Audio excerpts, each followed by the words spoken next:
आदिवासी जंगल रखवाला रे।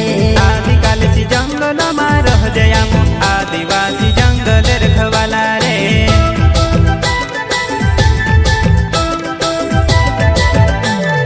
चल जंगल जमीन काज पूजे रे आदिवासी दुनिया ने रखवाला रे।